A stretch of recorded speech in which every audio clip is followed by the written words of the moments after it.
Robbie Lawler was out of control. This is Double Cross, the murder of Robbie Lawler. It was going to be an all-out war with him in the middle of it. A Crime World special investigation podcast based on my new book, Web of Betrayal, wherever you get your podcasts. We're in Hazelbury Park, isn't it? Clonee. Yep. I've just got your car is so warm. How cold were your feet? I mean, it's actually a warm day out.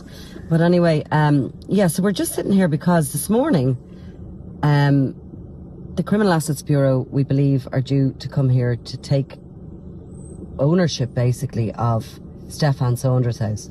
Have you been here before? Mm-hmm. Difficult place to watch. Yeah, pretty much. It's in the end of a cul-de-sac. So. Nice house, isn't it? It's lovely. Yeah. So, while I'm regularly talking about Criminal Assets Bureau raids, I haven't that often seen them. So we're kind of just waiting to see. We're expecting there'll be a few cars. They'll go in. They'll secure the property, Gary, probably, won't they? They'll just lock it up, basically. I'd imagine so, yeah, front and back. Yeah. Yeah. And they might, we don't know, will they remove anything, but we're going to get ourselves into a good angle now so we can see it. Oh my God, I have very little charge on my iPad. I'll have to sort that one out. I've had such an exciting morning. Yeah, I'm buzzing. You retired as a desk jockey briefly and went back into the field, did you? There's nothing like it. Yeah. You know that? Seriously. Yeah, of course. We have to do another little bit of it because... Yeah. So I had... I was of the understanding that the Criminal Assets Bureau were going to move in to seize, basically, to take the end of the Criminal Assets Bureau case, proceeds of crime case against Stefan Saunders, a well-known robber and tiger kidnapper. Yeah, I mean, he'd been about. One of the major targets for Gardaí over the last couple of decades. I mean, a very, very serious criminal, regarded as being a particularly dangerous guy.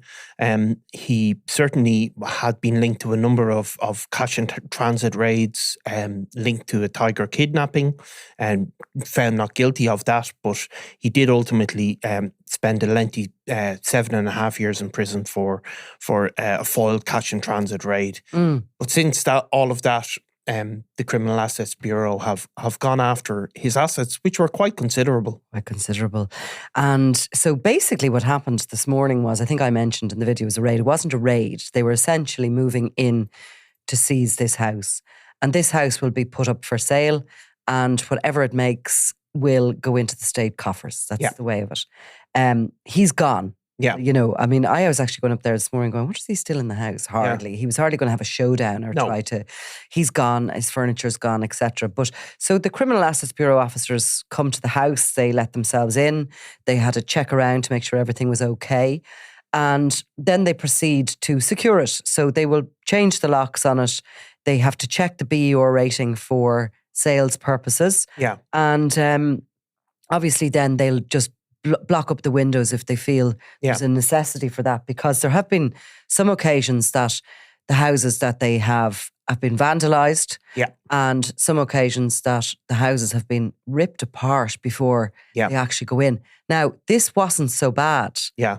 You know, obviously the fixtures and fittings were gone.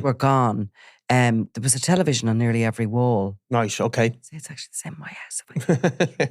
Yeah. And I noticed that the house was done up to very high standard in 2007. Yeah. And do you know what? It looks like that. Isn't it funny how houses get tired kind of quickly? You have to keep at them. You know, keep painting, keep all the rest. And when furniture's gone out of a house, it can look just, you know, you take pictures of the walls and you have the kind of the brown stains around the frames and that kind of thing. The curtains have been taken.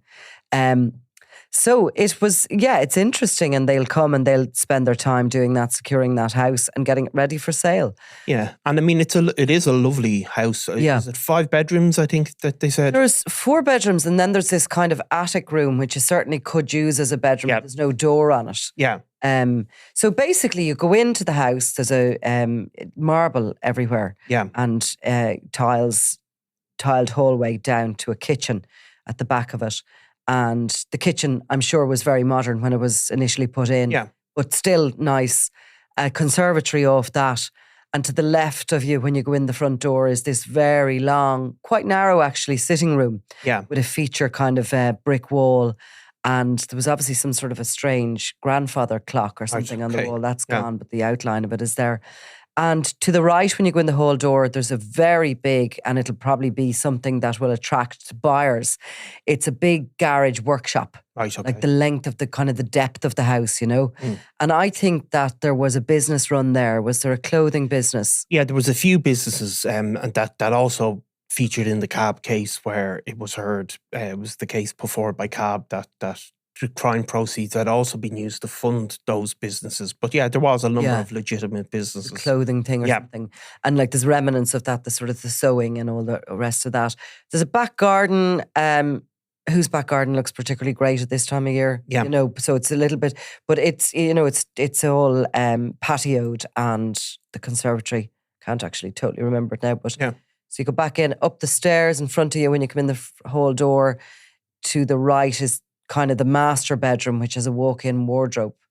And then there's this bathroom, the piece de resistance. Yeah. The jacuzzi. Yeah. And the marble. And again, I'm sure when it was installed in 2007, it was the height of sophistication. Yeah. A little pillow on two sides. You obviously have to get in. Two you can get in at the same time into this jacuzzi. Yeah. And there's electric buttons you can press to get your bubbles going and everything.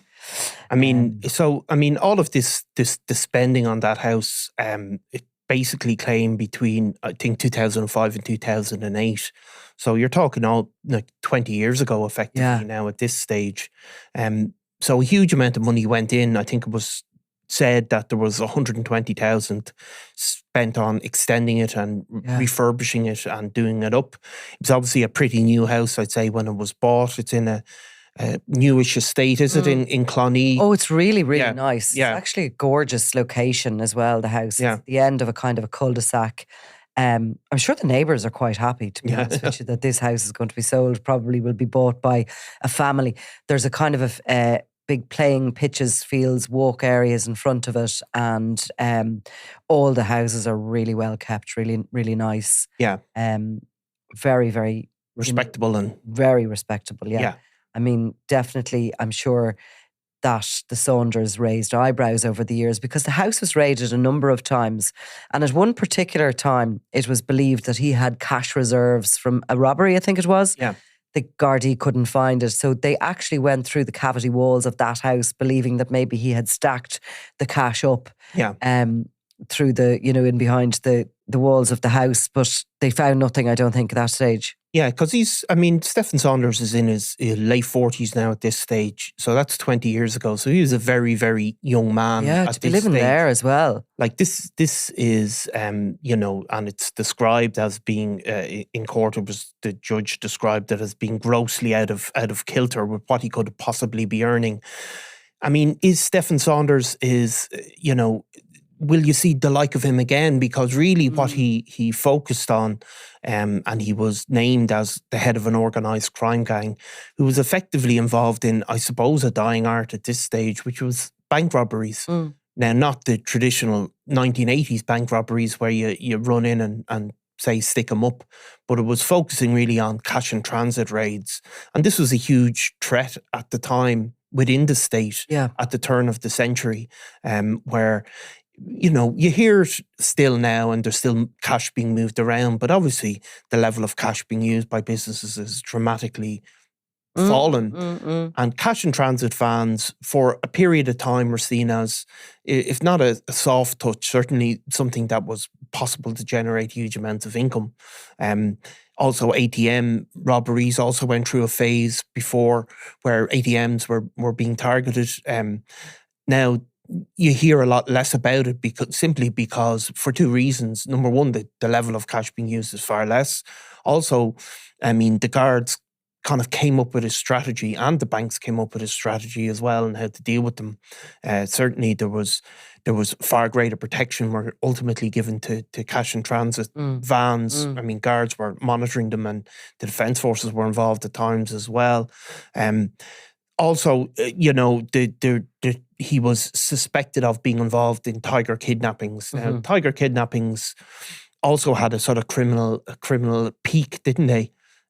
Again, I can't think of any in recent years. No, but But certainly, again, if you look back at those... but at the same time, if somebody needs to raise funds, usually like Tiger kidnappings, ATM robberies, all that, those funds are used to invest in drug shipments, aren't they? Or if there's a bill to be paid or whatever. So wouldn't write them off. No, they're not written off. But if you look back at those... How else would you raise money quickly like that?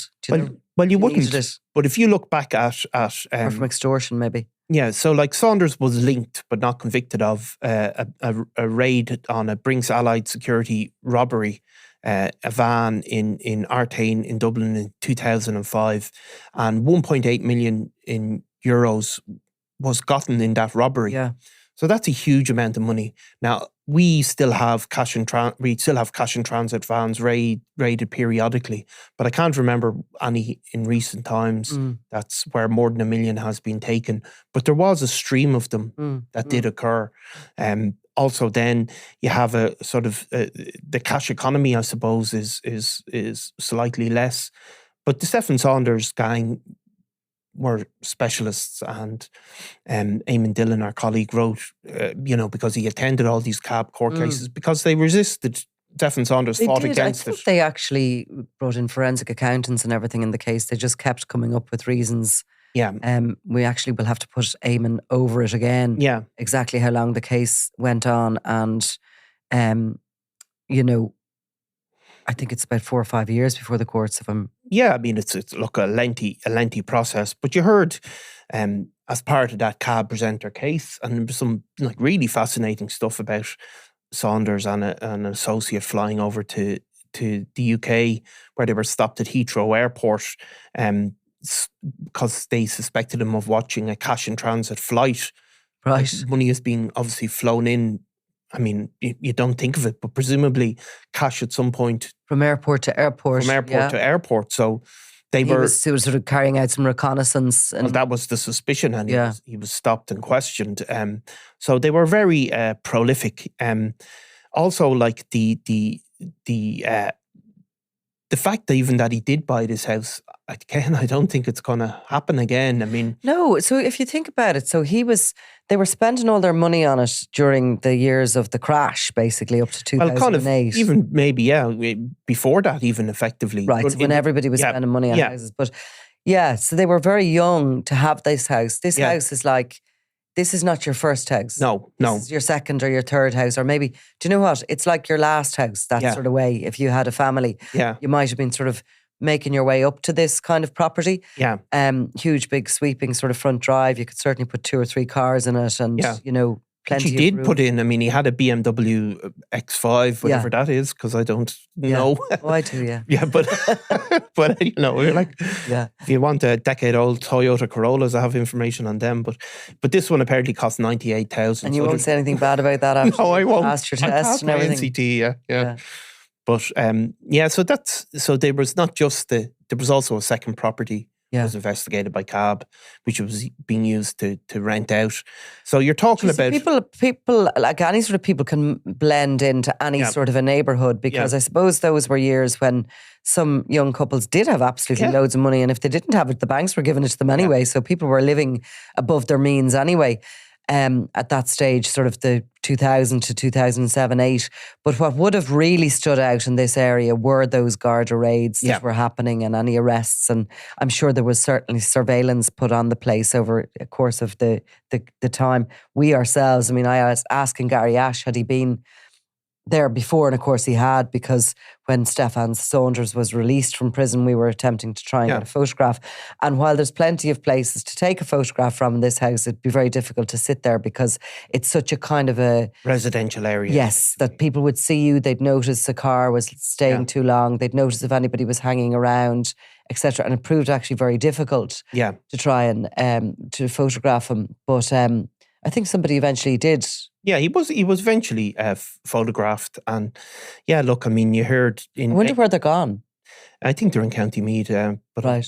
But I mean, you have heard. Have they another property up there? I don't think they own a property there. No. Right. But you also heard like this sort of extravagant spend, which I think in recent years, certainly in the last decade, these people involved in criminality just become aware that they just can't get away with it. Like they just can't get away with just buying, all of a sudden coming up with money and buying a property. You know, and the guards are, you know, as part of the cab case, are describing like a 6-week luxury holiday in Orlando with an extended family, the purchase of the Clonee house, and they're basically talking about a shortfall in declared income of €768,000, which is, you know, a huge amount of money to have to justify. You know, an affidavit from the investigating officers described the gang as the Saunders organised crime gang, and said they were involved in this Brinks Allied cash and transit robbery in 2005. He was also investigated and tried over this 2010 Tiger kidnapping, but he was ultimately acquitted. There was an issue to do with the warrant, if I remember correctly. Yeah. So, I mean, he was a very, very high profile and major target for Gardaí. So yes, as I said, maybe the neighbourhood will be a better place without him. Maybe and so. There's going to be an opportunity there for somebody to certainly buy a really, really nice house. Yes, absolutely. Be any estate agents are interested in could be a second hiring my services. right. But anyway, we will have a little video of that inside of that property. And we'll put it up on our social media channels and our YouTube and all the rest of it. Absolutely. I'll have to be definitely edited because you kind of forget sometimes what you're talking about and you're... Wanted to say as well, while you're all still listening, and I hope you are, we wanted some information in from you to the email address, crimeworld@sundayworld.com. Have it. Yeah. Anybody that has stories about drug intimidation, please, because we're going to do some specials on that over the coming weeks, and we're going to have an expert in to give advice, a retired member of the Garda Síochána who would have dealt with a lot of this over the course of his career. And we really want to sort of be able to discuss this as robustly as we can. Everything will be anonymous. Do not worry. And we will also dilute details. So if you tell us what occurred, what happened, we will change it up a little bit, make sense of the story, but just to keep sort of your own identities and your whereabouts or whatever away from I've got a couple of personal emails again, really interesting about other aspects of it that we didn't talk about. One of this phenomenon known as cuckooing, where houses are kind of taken over effectively. And another interesting one that won't get into details, just about basically, you know, people being forced to tell younger members of the family to work off their debts. Right. You know, work for the gang. So really shocking, you know? Yeah. But anyway, so just keep them coming. Keep the stuff coming, because the more we have, the better we're able to discuss it and to kind of, you know, open up a debate around it, or a discussion at least around it. So for the moment, I think I'm going to go get some coffee. Back to your desk. Thanks, Nicola. I'm Nicola Tallant, and you're watching Crime World, a podcast about criminals, drugs and the underworld in Ireland and across the globe. Make sure you subscribe to our channel and turn on notifications so you can be the first to watch all our latest episodes. You can also listen wherever you get your podcasts.